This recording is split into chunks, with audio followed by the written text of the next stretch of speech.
మీరు part 1 video చూడకుండా ఉంటే ఇప్పుడే వెళ్ళి మా ఛానల్లో ఉంది చూడండి. ఇది పార్ట్ 2. తర్వాత రూబేన్ అక్కడ లేని సమయంలో మిగతా అన్నలు ఐగుప్తుకు వెళ్తున్న ఇష్మాయేలీల వర్తకులకు 20 వెండి నాణేలకు యోసేపును అమ్మేశారు. ఆ తర్వాత యోసేపు అంగీకి మేక రక్తాన్ని పూసి అడవి జంతువు యోసేపును తినేసింది అని తండ్రిని నమ్మించి యాకోబుకు తీవ్ర దుఃఖాన్ని మిగిల్చారు. 3. పోతీఫర్ ఇంట్లో యోసేపు ఐగుప్తులో ఫరో రాజు యొక్క రాజరక్షక దళాధిపతి అయిన పోతీఫరు యోసేపును కొనుగోలు చేశాడు. దేవుడు యోసేపుకు తోడై ఉండటం వల్ల అతను ఏ పని చేసినా విజయం లభించింది.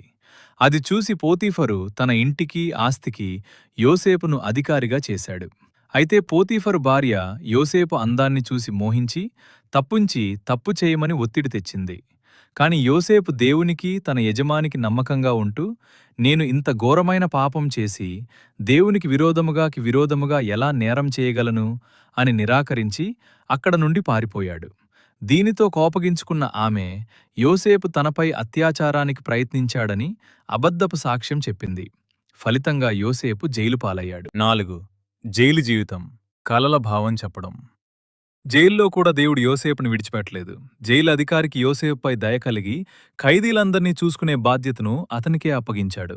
కొన్నాళ్ల తర్వాత ఫరో రాజుపై తప్పు చేసిన పానదాయకుడు, రొట్టెలవాడు అదే జైలుకు వచ్చారు. ఒక రాత్రి వారిద్దరికీ వేర్వేరు కలలు వచ్చాయి. దేవుని సహాయంతో యోసేపు ఆ కలలకు భావం చెప్పాడు. పానదాయకుడు 3 రోజుల్లో మళ్లీ తన ఉద్యోగంలో చేరుతాడని చెప్పాడు. అలాగే జరిగింది. రొట్టెలవానికి 3 రోజుల్లో ఉరిశిక్ష పడుతుందని చెప్పాడు. అలాగే జరిగింది. తనకు సహాయం చేయమని యోసేపు పానదాయకుడిని కోరాడు. కాని అతను బయటికి వెళ్ళాక యోసేపును మర్చిపోయాడు. నేను ఈ వీడియోని ఇక్కడితో ఆపాలనుకుంటున్నాను. రేపు మనం ఈ వీడియోని కంటిన్యూ చేద్దాం. కామెంట్ బాక్స్లో రాయండి. Thank you for watching. Praise the lord.